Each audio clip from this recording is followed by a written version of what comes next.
On today's agenda, you guys, we have George and Paige Nester, owners of Creek House Honey Farm out in Canyon. And today we're just going to dive in and talk about honeybee keeping and its role that it has in agriculture. So starting off, you guys, tell me about yourselves, what you guys do. I'm Paige, and I'm owner of Creek House Honey Farm. Good morning. I'm George. I'm co-owner with Paige. We started this in 2011. Really got our first brick and mortar in 2018, and just keep on going. So you guys are located in Canyon. You guys were saying. So to start off this business, how did you guys what was the role that y'all took in? 14 years ago. What was it like? Well, it was a hobby. Mm-hmm. We had a garden. The kids had a big pumpkin patch. We were trying to teach them how to raise money for their college funds. And so we're in the middle of winter, we're driving to a volleyball tournament, and I'm kind of looking on my phone or I don't remember what. And I really wanted a beehive for my garden because I thought it's going to help it pollinate. We're going to produce more pumpkins. And George was like, no. Yeah, so I love this part of the story because, really we're too busy. No. Yeah. So we got 2 beehives, right? That's how that works. Yeah. Yeah. I don't know. We just fell in love with the whole, beekeeping realm. It just, when you are in a beehive, it's just a different kind of world. Mm-hmm. It's like you're looking in on a world.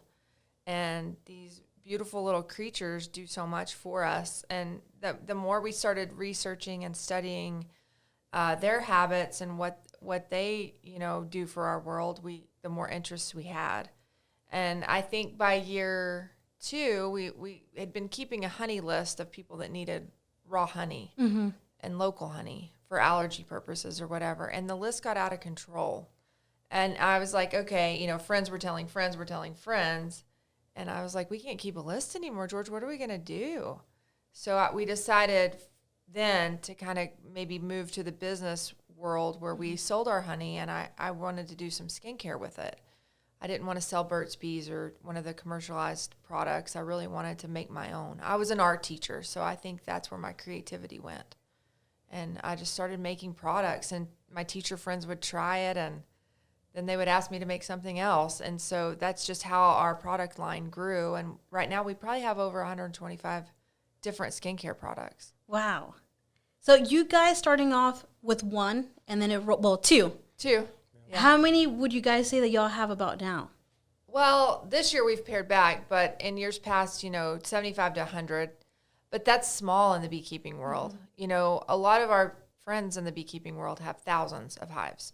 But you can go into different, in this one industry, just different parts of it. So you can do pollination services, which basically, probably 80, 90% of beekeepers do that. They go pollinate almonds in California. Okay. And then you'll see these big semis covered, with netting going down the highway. That's what they're doing. And in the beginning, I think we thought that's where we were going to go, but it ended up we found a need for manufacturing beeswax skincare. Mm-hmm. And so that became our niche. And then tourism because of where we're located. Right. So you can't just do everything. You have to really focus and be good at one thing, I feel like. And we supply a lot of other beekeeping places with skincare products. Mm-hmm. So that's where we ended up. I don't know. Yeah, but when we both started this, Paige taught for 20 years. I'm a pharmacist. I practiced for 15 years, and then we, when she originally wanted to do this, I said, let's take that leap of faith. I think I can handle your teacher salary if I work, every day. Right. But then 6 months later, I quit. And so we're just doing this full time, which has been great. That is so interesting. So as far as the location where you guys are, where are you guys located quickly? We're on 4th Avenue.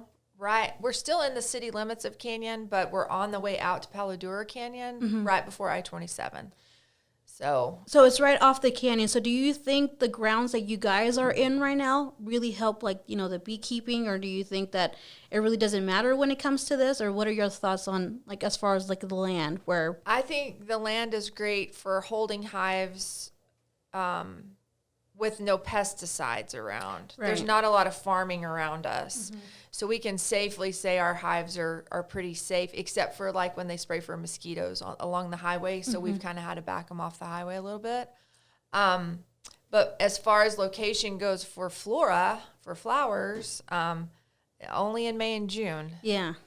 We have to get them on trailers, strap them down, move them to cotton fields is really what our target is in the summer months because it's so dry and hot. So where do y'all transport them to? Do y'all stay here still in like the Texas area, or do y'all? We stay in the Texas Panhandle. We consider that pretty local. I mean, if you look at, from here to Lubbock to Perryton, I mean, Yucca and pasture. I mean, it's pretty, you go to East Texas, you're in a different world. So Right.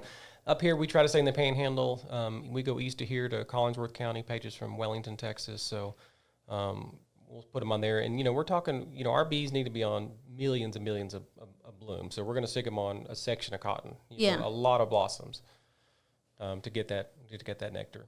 That is so interesting. So if it was someone that wanted to start off, what would you guys suggest for them to start this process for them? So we have beginning beekeeping classes that we do, believe it or not, in January before the season starts, because you also have to have time to order your equipment and your bees.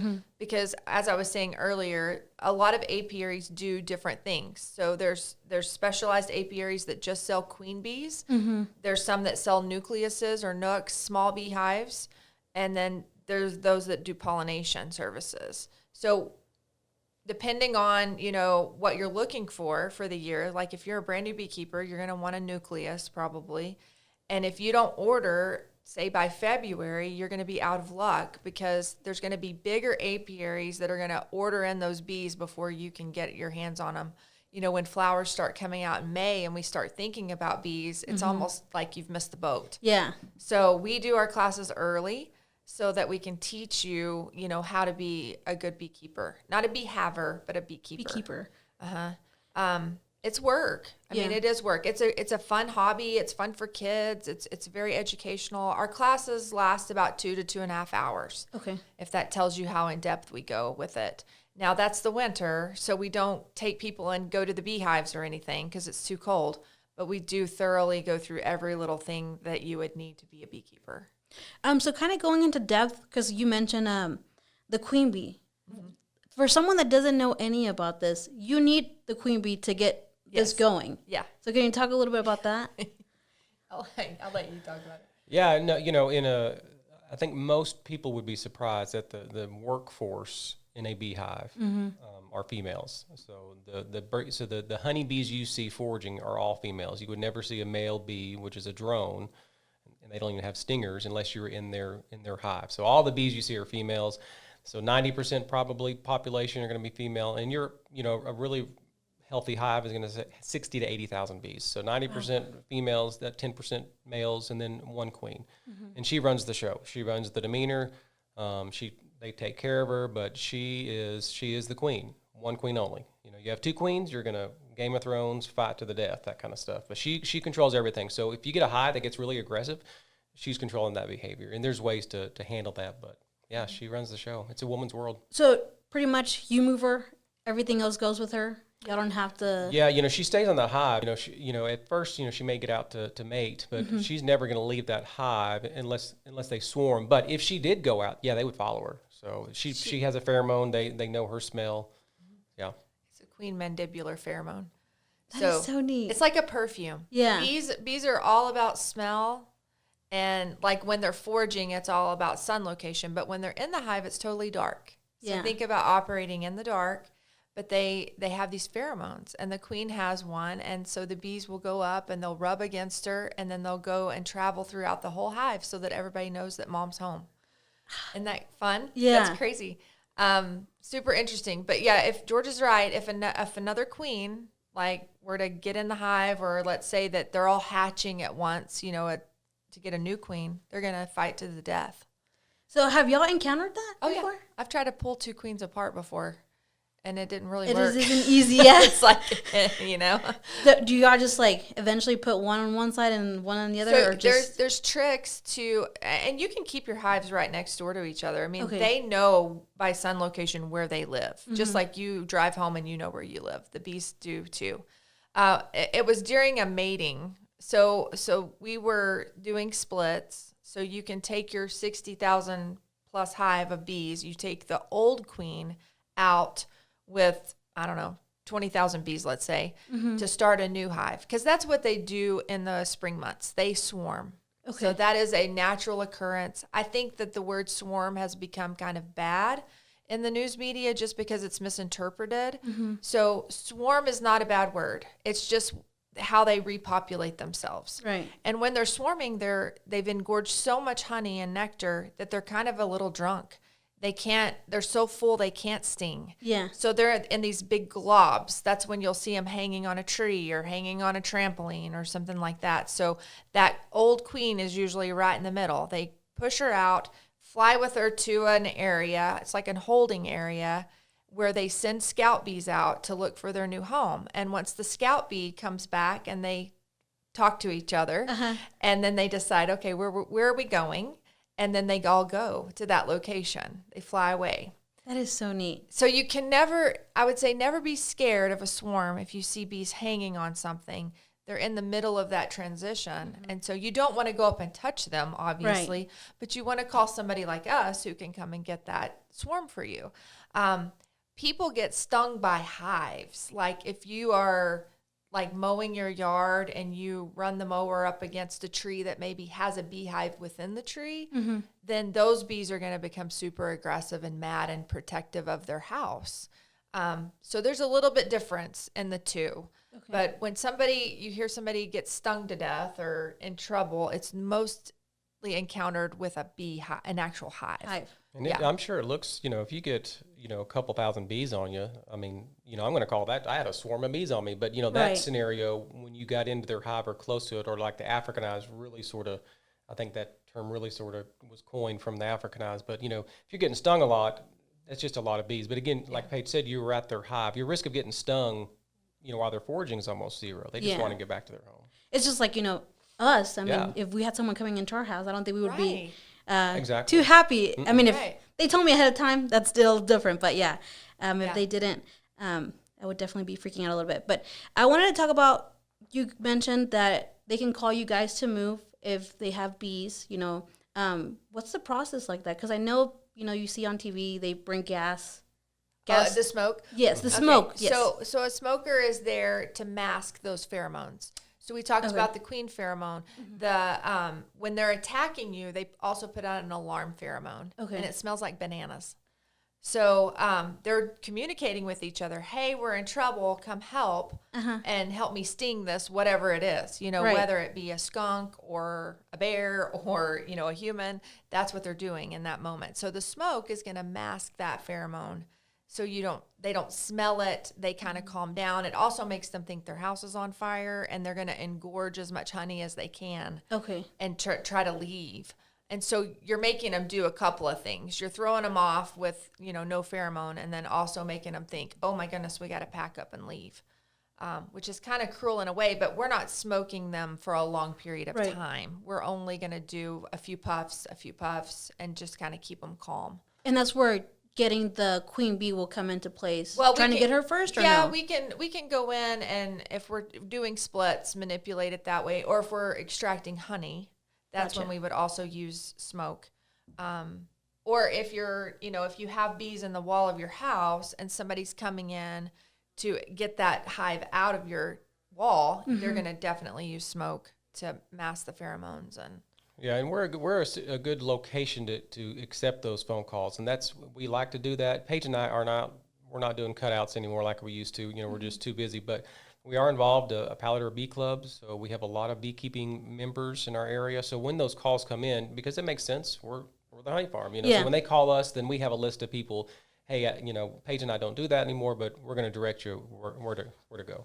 And that is so neat. And I think that's important because I feel like a lot of people may not know this. I mean, I would have never guessed that, a farm, but it makes sense. Like if you guys are the local farm, to contact you guys if we did encounter that. But I want to touch a little bit on agriculture since this is, an ag interview podcast. So we talked about the environment here in the Texas Panhandle and how it may be different from other places for the bees. But what is something that may protect here, like the bees here? You mentioned that you guys are not to any crops, but is there anything else that's kind of like protecting the bees here as opposed to other areas? Because you hear about like, fireflies, maybe like our generation would be the last one to see those fireflies. Is that something that's happening with bees that you guys are seeing as far as like their environment? So as long as we have beekeepers, we're going to have honeybees. Okay. It is affecting other different kinds of pollinators, I feel like. Okay.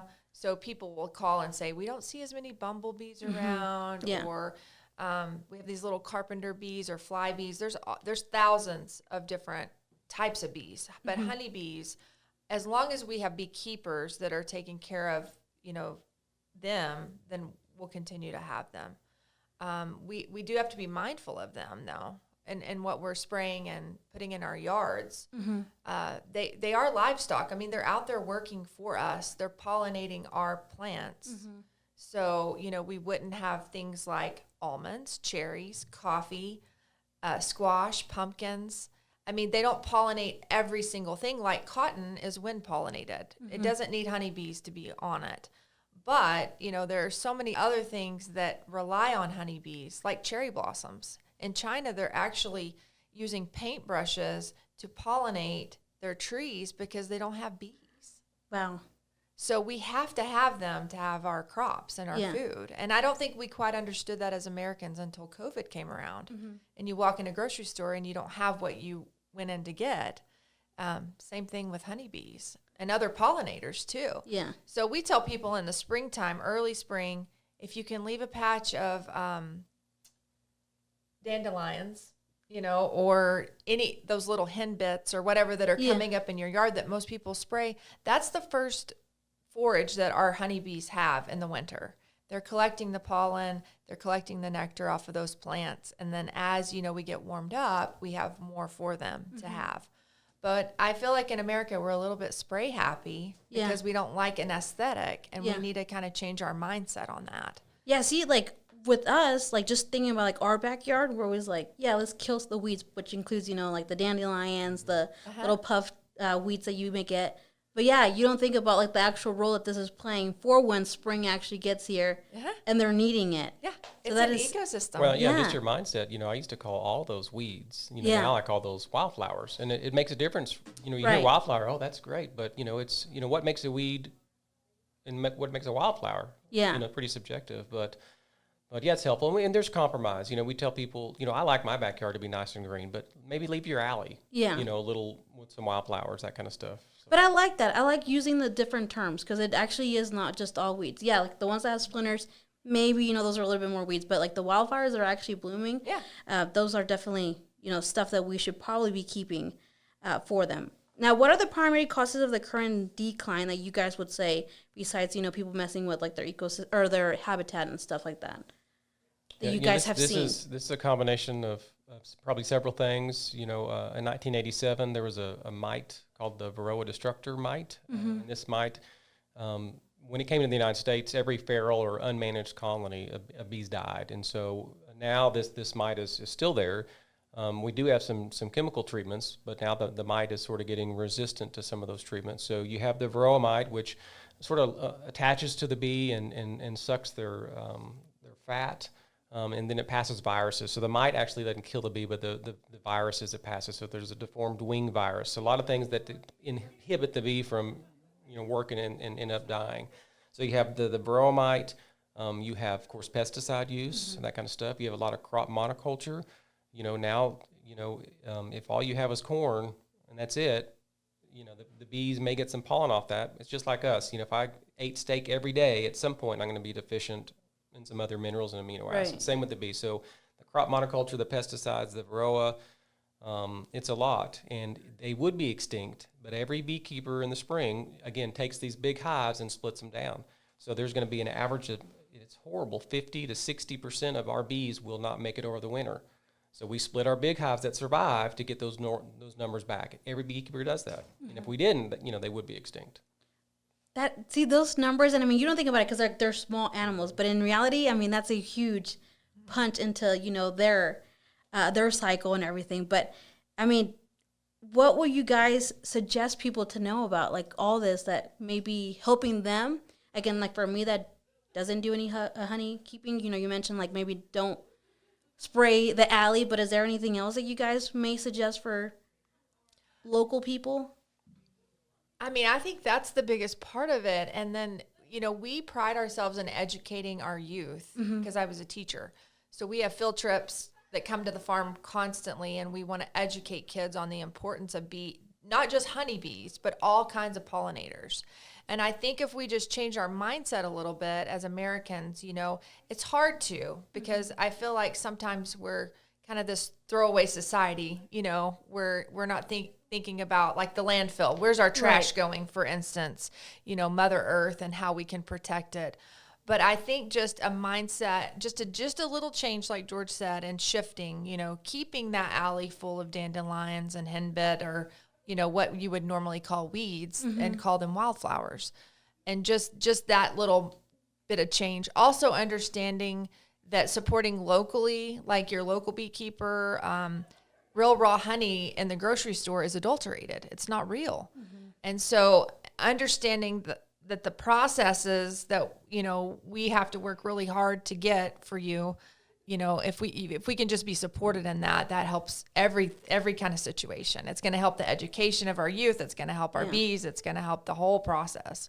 And even if it's just like a little bit of help, I think it will go definitely a long ways for bees. So before we wrap this up, you guys, quickly, what is some things that you guys would want other people to know as far as like honeybee keeping or their role in agriculture?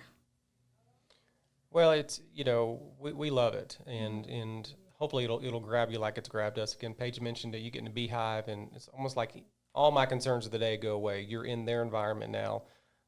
If you don't get that, if you're not having fun, you know, you're not doing it right. Right. But absolutely, it's a fun hobby. You know, I would say try it. Yeah, and just remember that we have to have them. You know, without bees and other pollinators, other flying insects, we wouldn't have the things that we have. Yeah. You know, so we have to treat them good too. Yeah. You know, and I think, you know, even understanding what a swarm is and how not to go up and spray it. I can't tell you how many times we've been called and somebody has said, "Oh, I have a swarm on my tree, but we sprayed it with something." Yeah. And then we can't go get it because they're infected now. Yeah. And they're going to die. So just be mindful of a living creature and respectful of it, and understand that it has a role in our ecosystem, and it's important. And it sure is. But thank you so much, you guys. Again, we touched a lot, and I think we did touch, you know, as far as honeybee keeping, the education that you need with it, and especially the role that it has in our world and in agriculture. So thank you so much, you guys, for being here this morning. Welcome. And that will do it.